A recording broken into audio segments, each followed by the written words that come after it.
ओम वक्रतुंड महाकाय सूर्यकोटि समप्रभ निर्विघ्नं कुरु मे देव सर्वकार्येषु सर्वदा सर्वमंगल मांगल्ये शिवे सर्वार्थ साधिके शरणे त्र्यंबके गौरी नारायणी नमोस्तुते।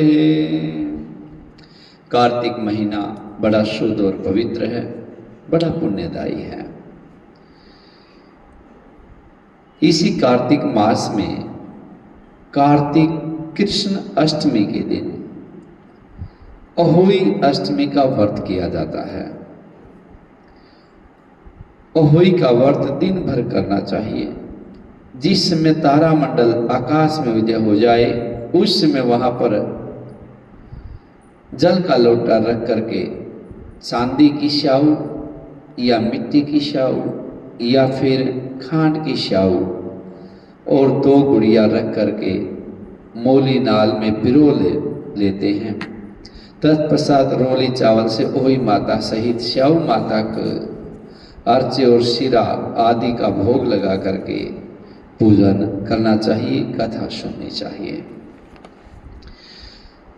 और जो स्त्रियां पुत्रवती हैं वही इस व्रत को विशेष करती हैं। शाम के समय सासू माँ की पूजा करनी चाहिए। कथा किस प्रकार है वो सुनिए आप। पुरानी कथा है।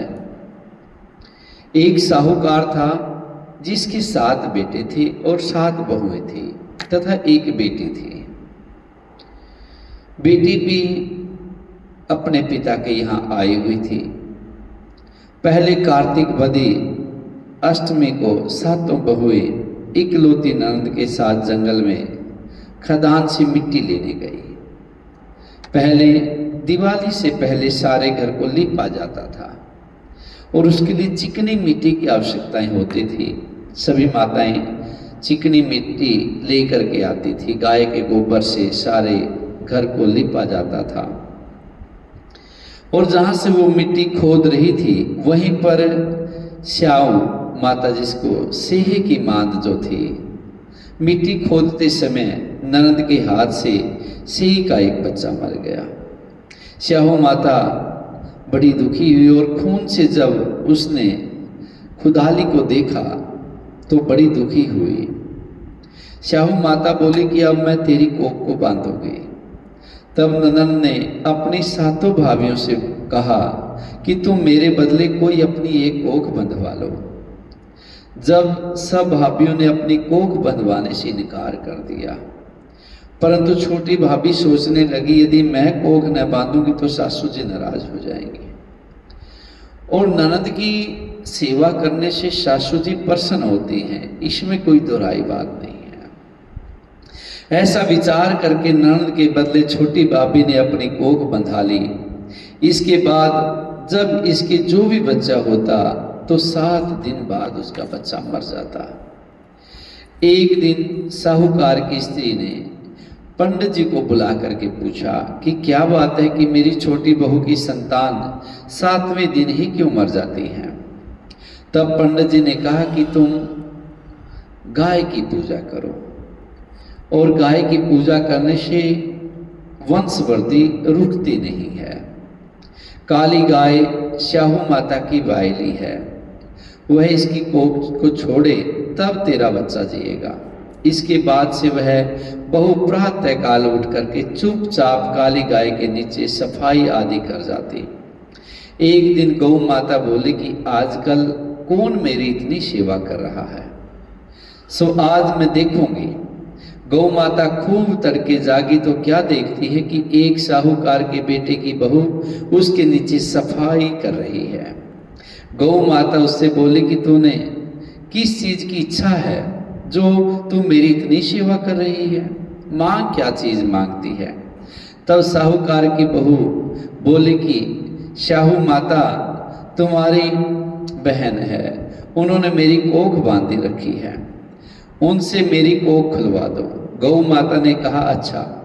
तब गौ माता 7 समुद्र पार अपने बायली के पास उसको लेकर के चली। रास्ते में कड़ी धूप थी, इसलिए दोनों एक पेड़ के नीचे बैठ गई। थोड़ी देर में एक सांप आया और उसी पेड़ पर गरुड़ पंखनी के बच्चे थे। वह उनको मारने लगा। तब साहूकार की बहू ने सांप को मारकर ढाल के नीचे दबा दिया और बच्चों को बचा लिया। थोड़ी देर में गरुड़ पंखनी आई तो वहां खून पड़ा देख करके साहूकार की बहू के चोंच मारने लगी। तब साहूकार ने बोली कि मैंने तेरे बच्चों को मारा नहीं है, बल्कि सांप तेरे बच्चों को डसने आया था। मैंने तो तेरे बच्चों की रक्षा की है। यह सुनकर के गरुड़ पंखनी खुश होकर के बोली कि मांग तू क्या मांगती है। वह बोली 7 समुद्र पार स्याऊ माता रहती है, मुझे तो उसके पास पहुंचा दे। तब गरुड़ पंखनी ने दोनों को अपनी पीठ पर बिठा करके स्याऊ माता के पास पहुंचा दिया। स्याऊ माता उन्हें देख करके बोली कि या बहन, बहुत दिनों से आई। फिर कहने लगी, बहन मेरे शरीर में जरा सी पता नहीं क्या खुजली सी हो रही है। तब सुरई के कहने पर साहूकार की बहू ने उसकी सेवा की। इस पर स्याऊ माता प्रसन्न होकर के बोली कि तेरे पास 7 बेटे और 7 बहुएं हों। वह बोली कि मेरे तो एक भी बेटा नहीं, 7 बेटे कहाँ से होंगे, मेरी कोख तो तुम्हारे पास बंद पड़ी है। यह सुनकर के स्याऊ माता बोली कि तूने मुझे तो ठग लिया। मैं तेरी कोख खोलती तो नहीं, परंतु अब खोलनी पड़ेगी। जा, तेरे घर तुझे 7 बेटे 7 बहुएं मिलेंगे। तो जाकर के उजमन करना, 7 ओही बना करके 7 कढ़ाई करना। वह लौट करके घर आई तो वहां देखा 7 बेटे 7 बहू बैठी है। वह खुश हो गई। उसने 7 अहोई बनाई, 7 उजमन किए, 7 कढ़ाई की। और उधर दीपावली के दिन जेठानी आपस में कहने लगी कि जल्दी जल्दी पूजा कर लो, कहीं वह छोटी अपने बच्चों को याद करके फिर रोने लग जाए।